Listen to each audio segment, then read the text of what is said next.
Elite universities right now under a microscope after allowing the anti-Israel protests and chaos to continue on campus, forcing classes to go remote and canceling graduation ceremonies at some schools.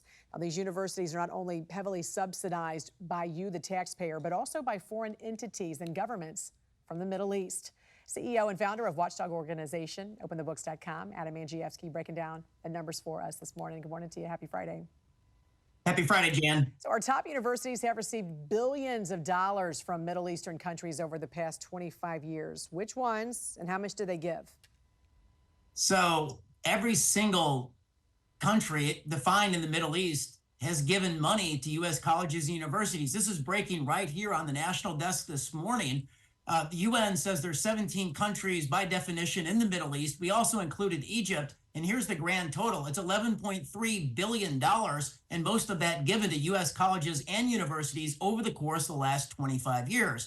Now, the majority of it, over $10 billion of it, was given by four countries: Qatar, Saudi Arabia, the UAE, and Kuwait.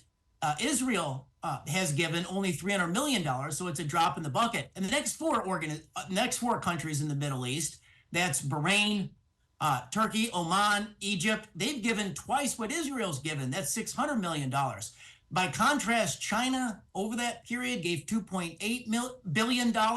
Everyone was concerned about Chinese influence. So now, look, Congress needs to hold hearings on Middle East influence of our U.S. colleges and universities because it's 4.5 times the dollars that flowed to China. And Adam, I was looking at your latest report. Based on the mandatory federal disclosures, you also found that nearly $10 million in foreign gifts flowed from the, quote, state of Palestine. Talk about why this is so troubling and which American universities received the money. So it's two Ivy League universities, that's Brown and Harvard, received millions of dollars. Plus, you've got a state university in Pennsylvania received the money. And so, look, it's troubling because the state of Palestine as a nation doesn't exist. Right. Neither the U.S. State Department nor the United Nations recognize the state of Palestine. Back in the Clinton administration, Bill Clinton tried to have a legacy and create a state of Palestine, and it was rejected by Palestinians. So you have these American universities claiming on their federal disclosures that entities in the state of Palestine are giving gifts. And the state of Palestine today is political fiction. It's basically cover for terrorists funded by Iran to operate from. So then what did the $2 million in funding between Brown and Harvard pay for? So at Brown, nearly $750,000 went to a first ever Palestinian studies professor within the Middle East Center at Brown. And they chose Bashara Dimane, who they held out as a moderate, but really has radical ties, because simultaneously they allowed him to go back to the Middle East, to the West Bank, to a university near Ramada. It's called Birzeit University, which is a radical place. The #1 student group on campus is Hamas. Then you had $1.6 million flowed to Harvard University. This is not a restricted gift. Harvard doesn't have to state a purpose. And we reached out on comment, and Harvard is silent. They're not saying what that money is used for. But again, they have a partnership with Birzeit University. Here's just one of the projects, Jan, that they fund. A decolonialization project where they identify, examine, and work to dismantle existing power relationships in the global north and the global south. In other words, if you think the civil unrest on campuses is bad today, just get ready for the revolution. Yeah.